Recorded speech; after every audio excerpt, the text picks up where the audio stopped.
Hello, personnel psychology. How you guys doing? You ready for your introductory lecture? This is the introduction to personnel psychology. What can I say? I think we should get started. I think the lecture primarily speaks for itself, so I'm not going to do a lot to introduce this lecture.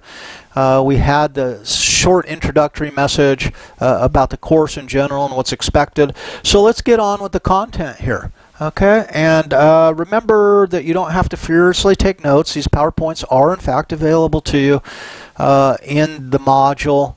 Usually the PowerPoint lectures right below the video lectures within each module. So it's there for you, and I hope this serves you well.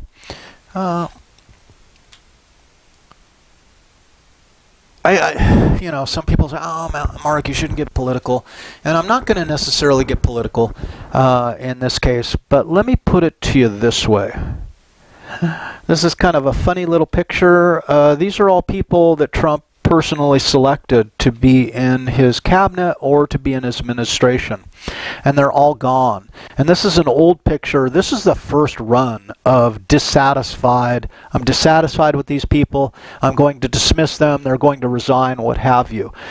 I think perhaps the worst example of personnel selection in history has been the Trump's cabinet.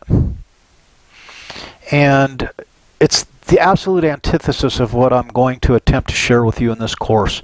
This is a course about scientific personnel selection. This is about determining what needs to be done, and then what characteristics does a person need to do what needs to be done well, and then how do I test potential applicants to see that they have the characteristics that will lead to superior outcomes, and then hire those people. The current administration hires no one on the basis of qualifications. I'll say that again and again. They're hired on the potential for their demonstration of loyalty or their ability to not threaten the person hiring them. So what we've seen is an absolute waste of our time and money as citizens of the United States. Tax dollars pay for all of this. The outcomes have been negligible and poor. This is just absolutely the worst example of hiring that is available to us.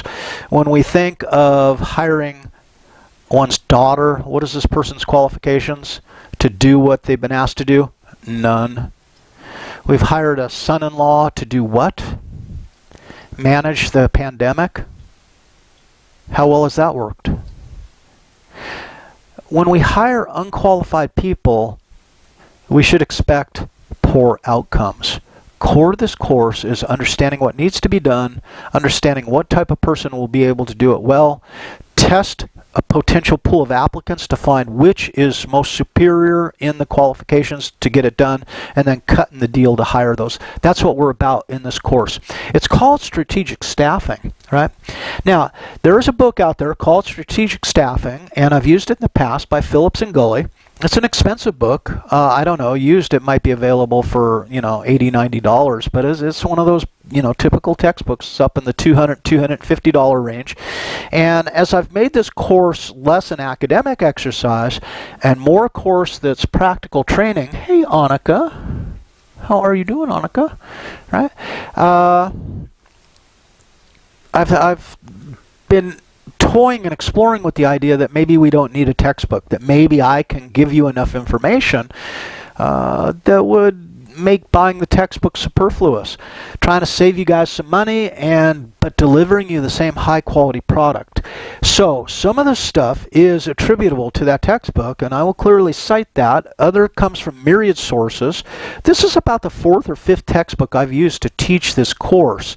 My favorite was actually a British textbook, but when it got to the legal section, it made no sense at all because the laws in the United States and Great Britain are different. So eventually I've just come to the idea, and it's been like 2 iterations of this course where a textbook has been optional, but if you want the textbook, Phillips and Gully 2014 is the citation. You can go find it. If you want to just rely on the lectures and the slides, you're welcome to do that. That's my intent. So, Strategic staffing, what's the definition?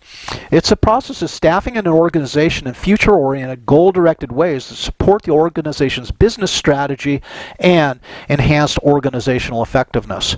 So one thing we need to understand when we move towards staffing an organization is, what is our strategy in the first place?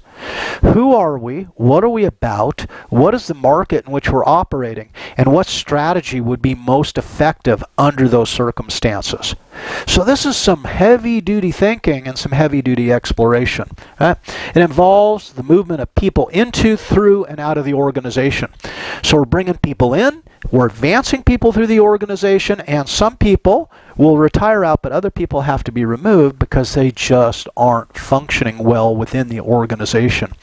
Now, the removal of people is extremely expensive and extremely difficult. So, core idea to this course, do it right the first time.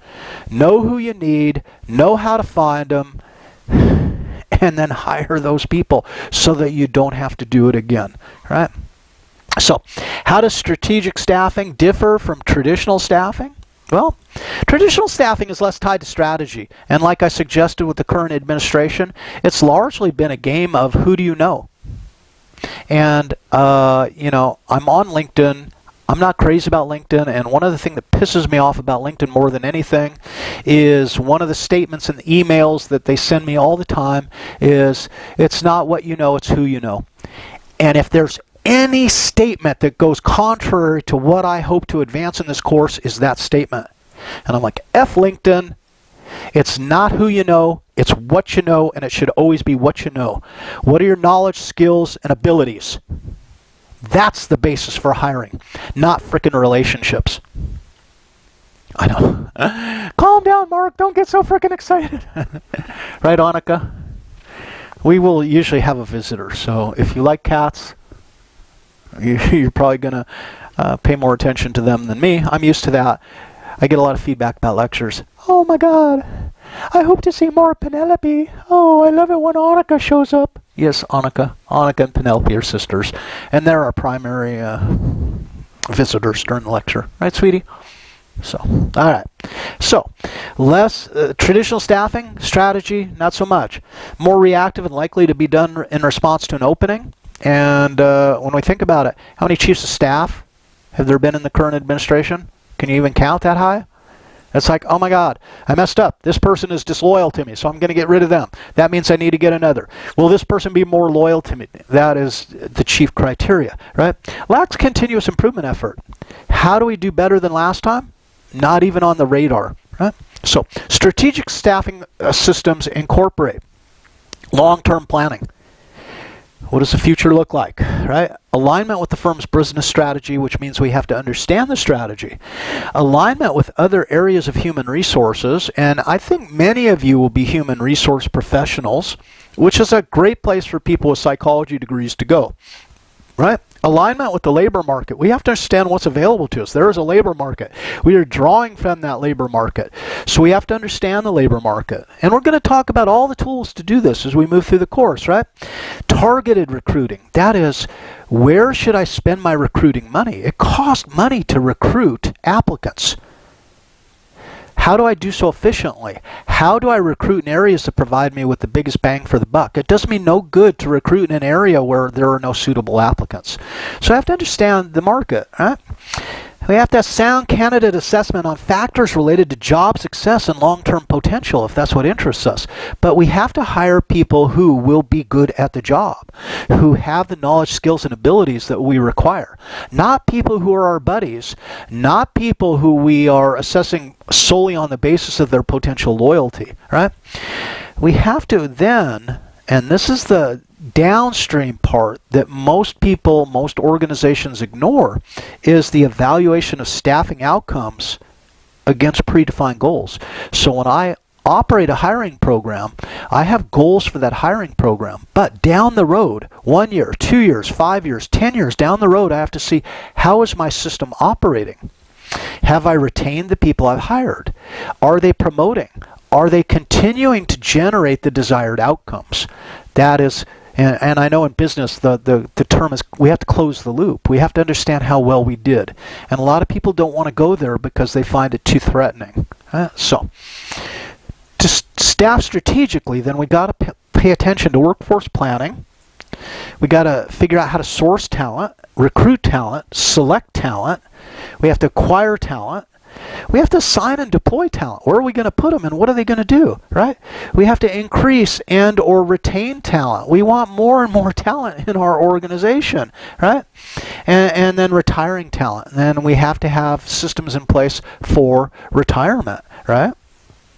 So, and just between you and me and the fence post, I turned 63 in December, last month, right? I turned 63. I have been working since I was 14 years old. At 64, right, that's going to be 50 years of work. I'm thinking that sooner or later I got to retire. I don't want to be one of those people who works to the day they die. I'd like to retire and do something. I want to do some writing. I got 5 or 6 books in me, I think. And so, you know, at some point I'm going to retire, and that's a conversation that I'm going to need to have with Ohio State in advance, because I want them to be able to select talent that can fulfill, you know, that can pick up where I left off, and that is retiring talent, which causes a gap, and then what are we going to do to fill that gap? So it's, you know, a full circle kind of process. Now, workforce planning, what are our future needs? What does the future look like? What might we need, right? Understand availability of potential candidates to fulfill those needs. Who do we have that could move up? Do we have anyone who could move up? And, you know, I'm going to talk about Boise Cascade quite a bit, where I worked, and I was selected to become, you know, I started there as a forklift driver, and I worked my way up operating some machinery.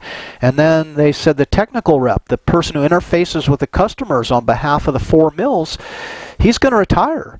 And Chuck announced that he was going to retire 5 years previous to his retirement. They said, we need to replace Chuck. We need a tech rep. And over their experience with me, they selected me to move into his space. And it's going to be about 3 years worth of training to get there, working intensively with Chuck on a daily basis to support the 4 paper mills. Sorry to them. I was going to school, and I eventually quit the job to go to school full time, so that's sad for them, and I still feel somewhat guilty about that. But understand the availability of potential candidates. Don't go up there, Emily. All right, so this can be short-term or long-term thinking. Now, sourcing and recruiting talent. Sourcing, determine where likely potential candidates can be found. All important. Don't we see quite often, especially, you know, often I teach Psych of adjustment over in the engineering building, and you see occasionally then companies come and set up tables to recruit engineering students to their organizations, right? So they're sourcing talent, right, and recruiting. So it's that they make the positions attractive to candidates, encourage applicants to apply for the position. And you know, Ford and Chevrolet have vehicles on display. They have engineers. They have managers from the company to recruit Ohio State engineering students. Pretty freaking awesome when you get right down to it. Selecting talent. These are techniques that are used to understand the needs, positions to be filled. We got to develop, measure, screening techniques that assess those qualities in applicants and then allow us to effectively rank applicants on those qualities. Note that for psychology majors especially, a lot of you have been learning these skills all along the way. We are introduced to all sorts of measures of behavior, performance, and personality, some of which are more useful than others. But the big picture is we learn to use measures, we learn to interpret measures, and we learn to employ the appropriate measure to answer the appropriate questions. That's part of selecting talent. Now, acquiring talent, we design offers and incentives that bring candidates on board. It's one thing to say, hey, yeah, you're good to go, but, you know, we have to make the job appealing so that they accept the offer. Negotiate with candidates to increase probability of acceptance. Now, my wife works for Nationwide Insurance. She's a paralegal. She makes a ton of money. Get this, my wife makes about 80% more than I do. I have a PhD in psychology. I got 12 years of college. Now, she's got 2 bachelor's degrees, right? But that doesn't necessarily feed to what she does. She has a paralegal certificate that she earned in a year and a half. That was her kind of qualifier to work for a law firm and then go to Nationwide. But when she went to Nationwide, one thing my wife loves is she loves to travel. And she negotiated. She said, yeah, I'll come to work for you Nationwide, but you want to start me at 2 weeks vacation, that's not acceptable. She says, I have to have a minimum of 4 weeks vacation when I start. And they said, okay, right? So think about negotiating with candidates to increase the probability of the acceptance of the offer. So, assigning, deploying talent. Hey, place hired applicants into the position, right? Onboard them as a fun, frequent term used now. Provide necessary training and certification if necessary. And knowing what we're willing to do in that regard. Socialize new hires into the organization. And then something that's often overlooked is creating advancement paths. And I will talk more about the human side of this as the course unfolds, right? Especially, I think, in its lecture 1.3 when we talk the social psychology of personnel selection. Now, increasing talents and retaining talent. Once advancement paths are established, right, provide training and incentive for advancement. That is, how do we bring this person up to the necessary qualifications for the higher level position, right? And how do we encourage them to follow that path? Once the employee is established, ensure systems in place for maximum potential of retention. And one of the most costly things is when people leave. And again, the social psychology of personal selection is going to be a big asset in understanding what motivates people in that regard. And for those of you who maybe have taken it or are looking for another class down the road, every spring, although I think it's probably full this spring, but Psychology of Motivation, right? And I get to teach that class. One of the ways that Ohio State has retained me, because I almost left Ohio State. I was here full time, and then I went to Columbus State because they would offer me a tenure track position and security, which I didn't have at Ohio State, right? But how did Ohio State track me back full-time, and why did I leave Columbus State? Largely because one of my biggest motivators is variety. And note, I teach 4 different courses a semester, and it's the variety that really turns my crank, right? So to retain me is to continue to give me new things to learn, new opportunities. That's critical if they want to retain me. And notice that people are different, and being a human resources professional is part of understanding people and what motivates them. If I see in Psychology of Motivation, it would be freaking awesome. Now, the matchmaking process, that's what this is. Matchmaking. Hey, we're entering into a relationship. We're entering into an organization-individual relationship. Right? So, recruiting and selection are interdependent. 2-way processes in which both employers and recruits try to look good to each other while learning as much as they can about their potential fit. So it works on both ways, right?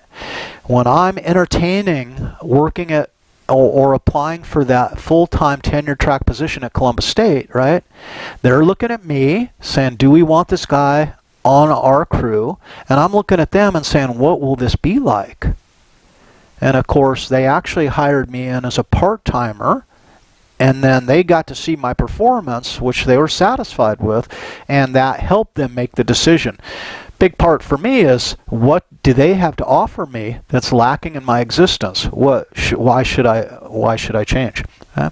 And for me at that point in time, tenure, that is the security of a tenured position, was important. Ohio State would only offer 1-year contract, 1-year contract, 1-year contract. So you never knew if you were working the next year. Right? And that can be off-putting. That can be anxiety-provoking. So I decided to chance it, but that's a whole nother story. So recruitment continues until the person's no longer a viable job candidate, or until a job offer is accepted and the person reports to work. So we might have to declare, look, you're no longer a candidate, we're not interested, or they say, hey, I'm on board. Right? Some firms continuously recruit current employees to maintain their attractiveness as an employer and enhance retention. And that is recruit them to new positions often. Right? And one thing that Ohio State, the psychology department, has done in this regard is many of us are on this year-to-year contract, and then at some point they said, look, we have people that have been here 10 years, 12 years on this year-to-year contract, and that's really not fair. What they did is then they created a tiered lecturer system. So you come in as an instructor, and once you've taught enough courses and you've been around long enough, you can promote to lecturer. And then, once you've been at lecturer and fulfilled those qualifications over a certain period of time, then you can apply and maybe be promoted to senior lecturer. So that's my status, a senior lecturer here at Ohio State. Taught X number of courses over X period of time, right? And what they've done is they've made the job more appealing. They've laid out kind of an advancement path, and one thing that came as being a senior lecturer is a 3-year contract, which is a tremendous difference, right? That's huge in attracting and keeping me around. Is now I don't have to sweat it every year, I only have to sweat it every 3 years. Now, the downside is when COVID came around, the department said, oh, I'm sorry, no more 3-year contracts for senior lecturers. We're going to go back to 1-year contract. And I'm like, big F you to that, right? Still pisses me off, but probably only have a couple years to go, so I'll sweat it. Let's talk about homework number 1. You guys are going to be working in teams in this class. The benefit to teams is you get to work together and you get to fill some of your affiliation needs. Now, I know not everyone likes to work in teams, but guess what? The reality of the future is most of us have to work in teams, right? That is the way it works. So most of your assignments, almost all of your assignments, I think all but 1 or 2 are team level assignments, right? And that's the deal. And I've randomly assigned you to teams, so you're on your teams, right? And the benefit is it should enhance your affiliation. It should also enhance your ability to learn from each other and share ideas. And the other benefit to this is a benefit for us. That is me and the course assistant. We don't grade many individual assignments. We grade team level assignments. So we can effectively cut our grading by 80%, right? But instead of grading a single assignment, 120 single assignments. If there's 5-person teams, then what are we grading? What is that? 24 assignments rather than 120. It's a practical approach to a realistic problem. We simply can't grade that many individual assignments. It's not possible. So it's the tension. And as long as the university is determined that I'm going to teach 120, 150, 160 students in a class, this is the way it's going to have to be to make it work. It's just a realistic approach to a realistic problem. So let's look at homework 1, and these are team level assignments, and it's going to require a lot of you guys to kind of work together and figure out how to work together and how to communicate together. Now we have Microsoft 365 as part of our price of admission into Ohio State, and this allows us a lot of collaborative space. Now, whether I don't know, what are you going to use? Do you communicate on GroupMe, or that's going to be up to you? So you're going to Zoom, whatever you're going to do. Our class meeting, our weekly class meeting, is going to be on Zoom. So, big picture, values alignment, homework 1. One dimension critical to the matchmaking process that we just discussed is values alignment. No one will be satisfied nor operate at their potential if value conflict exists. So if the company is asking you to do things that are outside what you're willing to do, then we're probably not going to be successful in there. I'm going to break for a minute. I'm looking at the timer here, and we'll come back in to part 2. And here we go with part 2, talking about our homework assignment number 1, values alignment. So part of that matchmaking process, is this a company that I can work for on the basis of my values compared to the company values, right? And for some of us, we have a problem at Ohio State. As they continue to increase class sizes, we say, well, I value kind of intimacy and the ability to create more complex assignments and grade more thoroughly. And Ohio State says, yeah, that's really cool. I'm glad you feel that way, but we need enrollment, so we're going to continue to increase the enrollment level in these classes. At some point, some people might go, look, I can't do this. I don't want to be teaching a class of 150 or 160 people. I'm out of here, right? And so it's a big difference. And I'm familiar with that difference. When I was at Columbus State, class size is capped at 35. No classes over 35 students. You know, and I had some classes, like I used to teach lifespan development Thursday nights, 6 p.m. to 10 p.m. once a week. Lifespan development. How many people would I have in the class? Usually shook out to about 8 or 9. We had some rocking times. When you're with 8 or 9 students over the course of a semester for this, oh man, it's awesome, right? A little different than teaching 160 people or even 100, right? So what does it mean to us? We need to be clear on our own values. So that's part of what this assignment is to be able to get in touch with one's own values, right? And then we need to know our best to make sure that a potential employer operates in a manner that's consistent with those values. And we need to hire employees that share the company's values. One thing you can't do really, and we shouldn't expect to, is change a person's values. 2 rules in psychology. I will offer you 2 rules. These are my rules. Number 1, you can't change people. Number 2, I'll save for later. Okay? So, homework 1, exploring values alignment. This is what the homework, and I just cut and pasted this off of Carmen, and that's where you'll find it in the same module, right? The assignment will be down below the lectures. So, team level, team name. I'm going to see if we can rename teams. The way I have it now is they're just set up as, I think, project group number 1, project group number 2, whatever. Let's see if we can develop our own names and get that done in Carmen. That's something we'll explore here as the time. What's the purpose of this? Well, it's an icebreaker. This is a relatively straightforward and simple assignment, and it should allow you to get to know your fellow team members. Who will be your fellow team members throughout the course, right? But ultimately, what's more important to this is increase awareness of one's values within the organizational context, right? And potentially serve as a baseline for comparison check on values for future assignments. That is, the content of this assignment might affect responses to subsequent assignments. Right? So what are the instructions? Well, let's look at the instructions. Individually, write down 5 values you believe to be most important within an organizational context.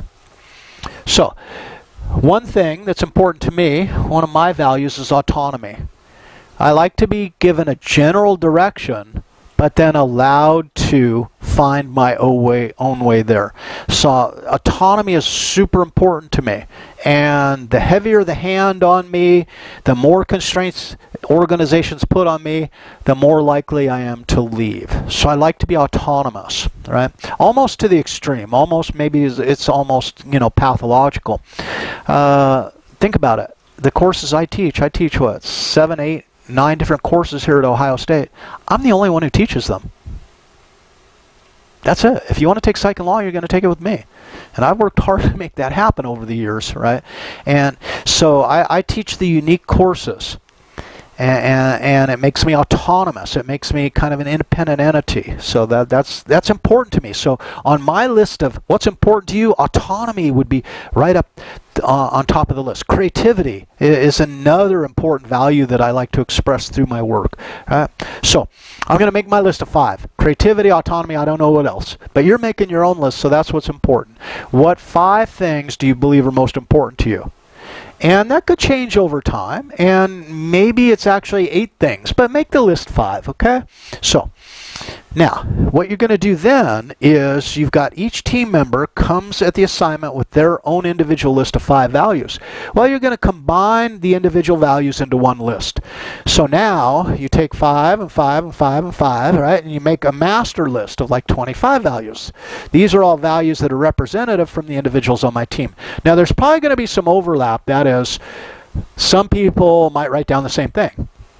So instead of having a list of 25, you might end up with a list of 18. But make that master list that represents each value that each individual team member stated. Then you're going to use a 10-4 voting system to create a master list of values for the team. That is the truncated list of only 5 team values. right? So you're going to list those 5 below in rank order and submit the finished assignment via Carmen, 1 submission per team. So what the hell is 10-4 voting, if you're asking? Well, if you take an organizational psychology with me, you already know, but if you haven't, let's explain it. Okay? So once you have your team's master list of values made up of each individual member's values, it's time for individual team members to vote on those values to create the final list of 5 values. How does it work? Each individual team member is allowed 10 votes.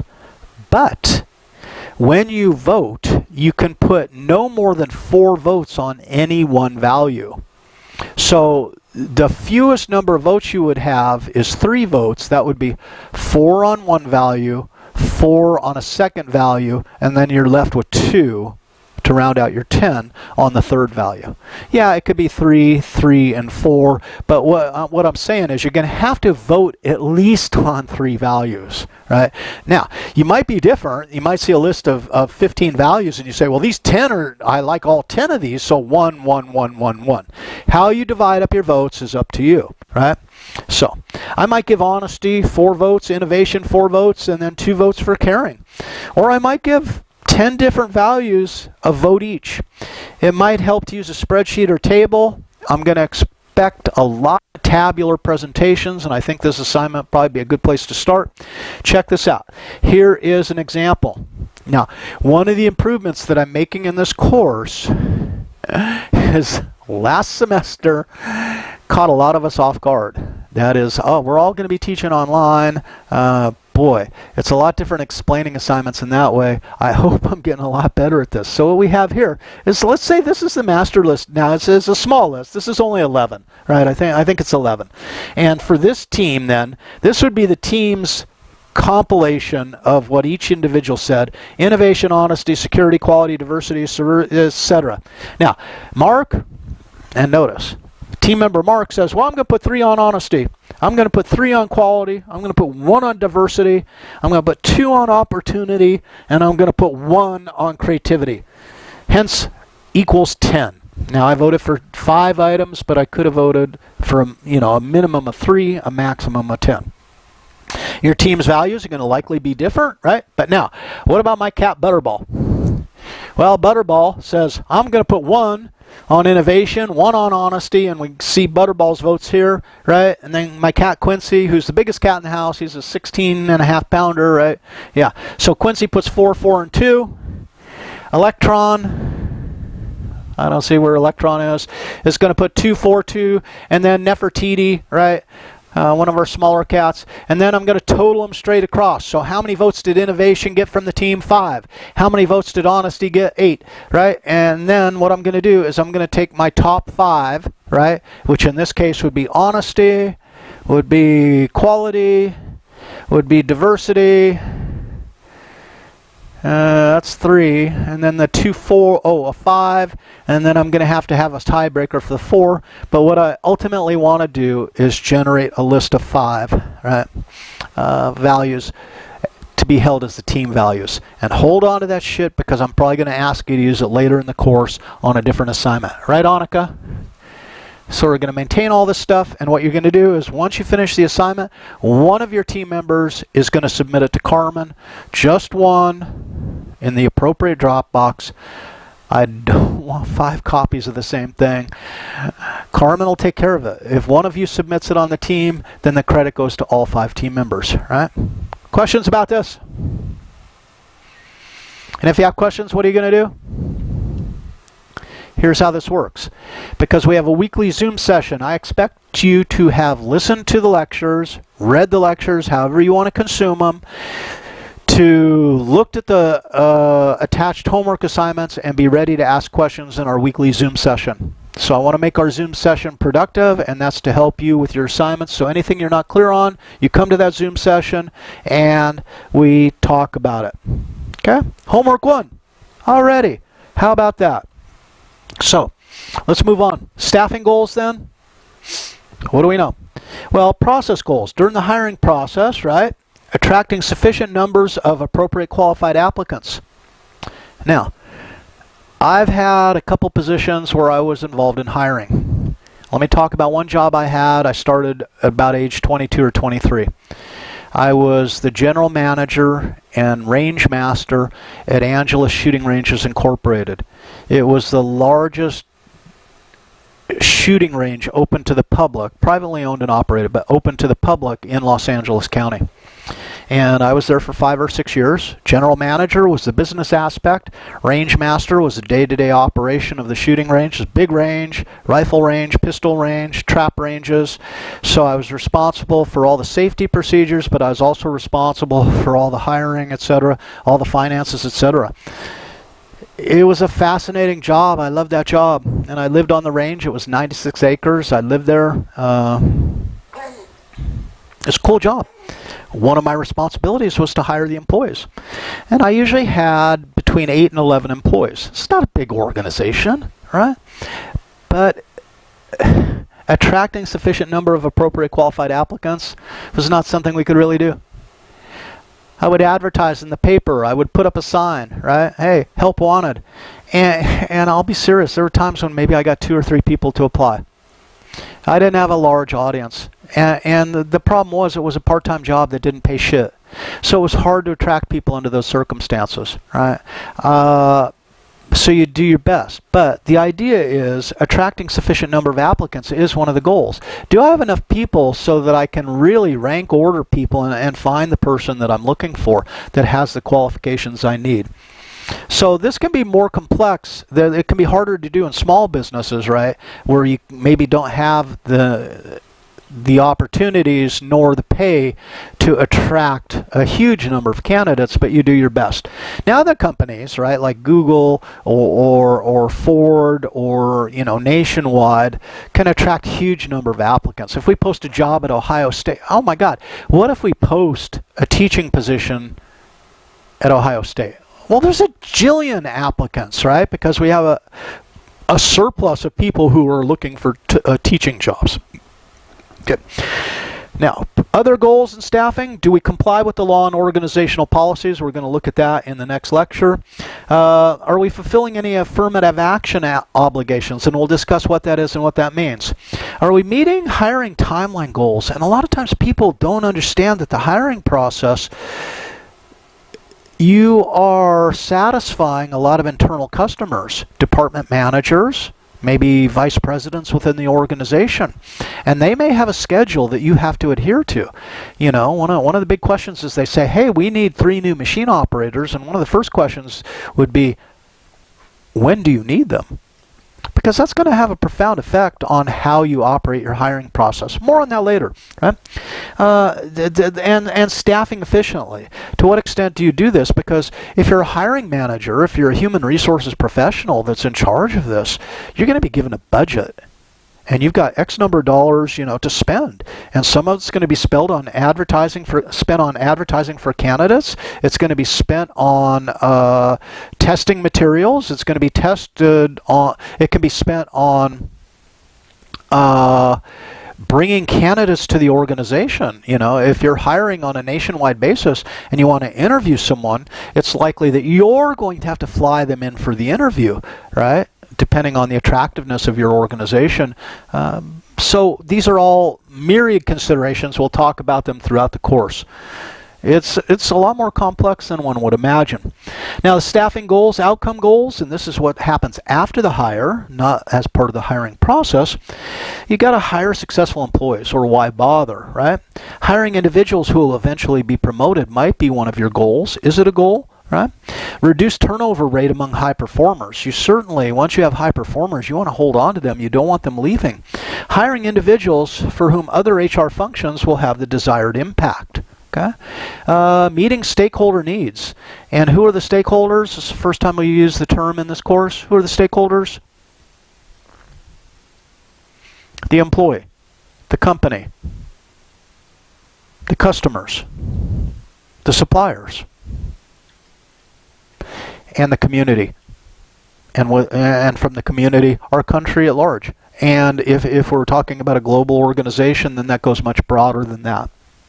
So, maximizing the financial return on the firm's staffing investment.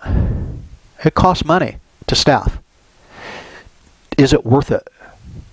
what is the return on investment, ROI, big term in business, right? Are we looking to enhance employee diversity? Okay, and how do we do that? And we got a lot to say about that. Enabling organizational flexibility. Are we hiring people with a single skill set for a single job, or are we a more flexible, adaptable organization that's better off with people who are more of Renaissance figures that is able to do multiple things well? And to what extent does it enhance our business strategy and the execution of our business? So, other staffing goals should be aligned with improving the strategic performance of the staffing system. That is, are we getting better at staffing over time? Continuous improvement. Let that be one of our mantras, right? The primary staffing goal is to match the competency, styles, values, traits of the job candidate with the requirements of the organization and its jobs. And we're going to be very detailed in how that's done. Strategic staffing goes even further, right? Because it enables the organization to better execute the business strategy and attain its business goals.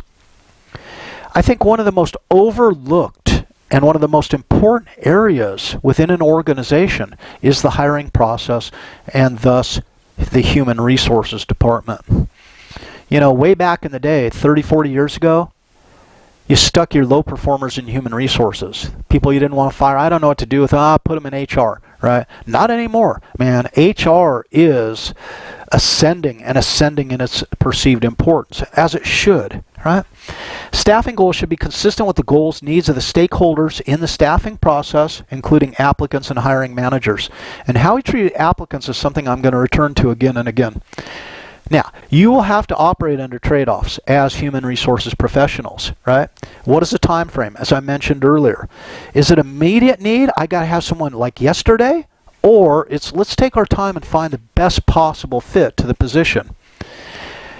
We have to determine things like what levels of skills are actually necessary to get by versus us to excel, right? Do we hire for skills or do we hire to train? And that's two very different things. Do I want the person to have the pre-existing skills, or am I willing to hire on the basis of potential? And think about, how do I determine potential? And that becomes an interesting issue in and of itself. What's a budget? Short-term versus long-term costs. And organizations might operate in a short-term strategy that costs them in the long term, right? But that may be beyond what you're able to make decisions about. Is it immediate versus future? And how does the budget shape up with that? And then development promotion strategy. Do you care or do you not care? Are you just hiring bodies for this job? Or are you making a commitment to a person? Is your organization an organization that likes to develop people? Right? And notice, value-wise, what's important to you? Do you want to have long-term commitments to people and develop them? Help them grow? And reap all those psychological benefits? Or do you not give a shit and it's just about the bottom line, right? And what kind of organization do you want to work for? And that's part of understanding the values alignment. We're going to use that values alignment down the road here, so hang on. Now, internet staffing resources. Here's just a little go-to slide that you can look at. Of various agencies that help with this work. One that we're going to focus on and actually have an assignment about is ONET. I love ONET, so we'll talk about that later. It's coming. A little bit about your book, The Peter Principle. Now, this is the required book. The Phillips and Gully, optional. I think we can get away without it for most folks. Some of you may want to get it if you do. The Peter Principle. It's a book written circa 1970 or so. Why is incompetence so maddeningly rampant and so vexingly triumphant? Why do organizations employ so many people who are incompetent? And this is a question that's been asked now for 50, 60 years. The Peter Principle is as relevant today as it was the day it was written. And it's one of the reasons I love the book. It's actually a book my mom had on her bookshelf way back when I was a kid. And I remember as a teenager reading it and just saying, this is fascinating, right? But so, the Peter Principle, it's the eponymous law Dr. Lawrence J. Peter coined, explains that everyone in a hierarchy, that is these positions within an organization, right, from the office intern to the chief executive officer, from the low-level civil servant to the nation's president, will inevitably rise to his or her level of incompetence. And that's the theory. that people are continuously promoted, and almost everyone is promoted to a level that exceeds their capacity. And thus we live in a world of incompetent performance. Dr. Peter explains why incompetence is at the root of everything we endeavor to do. Why schools bestow ignorance. Why governments condone anarchy. Why courts dispense justice. Why prosperity causes unhappiness, and why utopian plans never generate utopias. And I stole that straight off of Amazon, where many of you probably bought the book. But let me give you an example. One thing that the psychology department thinks I do really well is they think I teach really well. They think I relate to students really well. I'm not bragging. That's not where I'm coming from.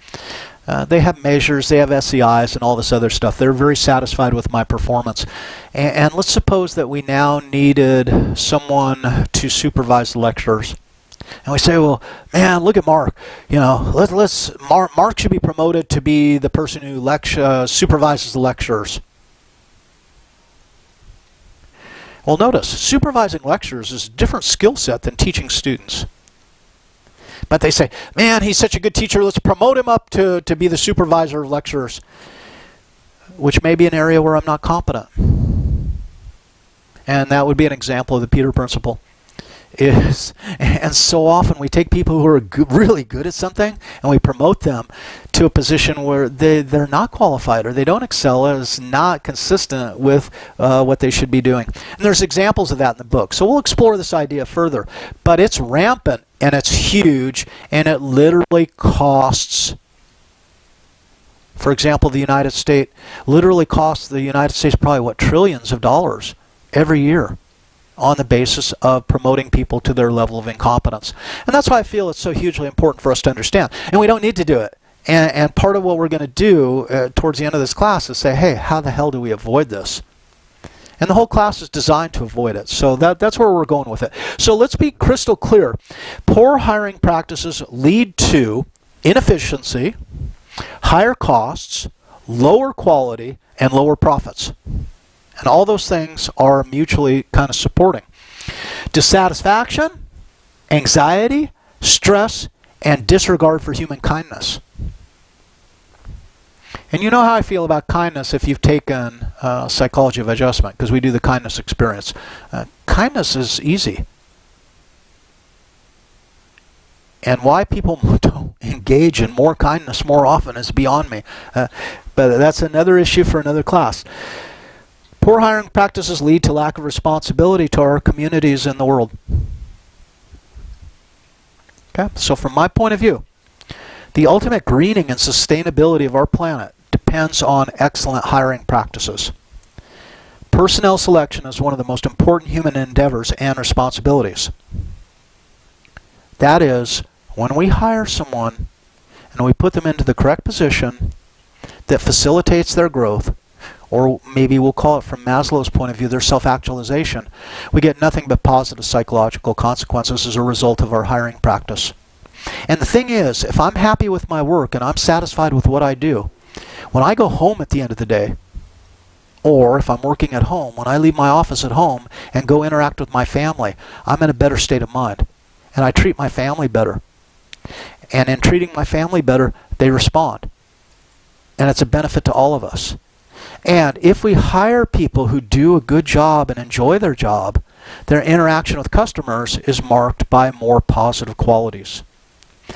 So when I hire well, it creates a psychological benefit for the individuals. When I hire well, it makes the organization more efficient and creates benefits for the stakeholders and the shareholders and the management of the company. And if companies are more successful, then they contribute more to their community. And if communities are more successful as a result of this, we have a better world. So really, I'm deadly serious here that the matchmaking process produces a multitude of benefits. And our way out of the bullshit that most of us find ourselves in is to do this better. To continuously improve our hiring process. To continuously place people in positions where they will excel, where they will feel a sense of fulfillment and produce the best that they can produce. Yeah, I'm deadly serious about this, right? So, and I've seen it happen, and I'll tell stories in the future. A scientific approach can improve physical and psychological outcomes for companies, individuals, communities, and therefore the planet. And it's about science. The big question, and what the question we're going to answer throughout this class, is how do I determine what's best? And how I'm able to verify that it was best. And that's what we're about. So I'm hoping that this is going to be like super practical course for you. I'm going to wager that for some of you, this is the most practical course that you will take at Ohio State. And I intend it to be as such. And that's my goal, and that's my mission. So you guys, let's have a blast together this semester. You got homework 1. You can get started on that. Any questions at the Zoom sessions? Let's kick it in the ass here. Let's have a great time this semester. We will overcome not being able to meet in person. We will do this we will adapt to the circumstances that we're faced with. So I hope you guys have a great day. Annika, what do you think? Is it getting close to feeding time? Almost. No, it isn't. Oh, cats eat at 3 p.m. around here. So 6 a.m. and 3 p.m. So we're not quite to feeding time. You guys have a great day. Take care. Bye.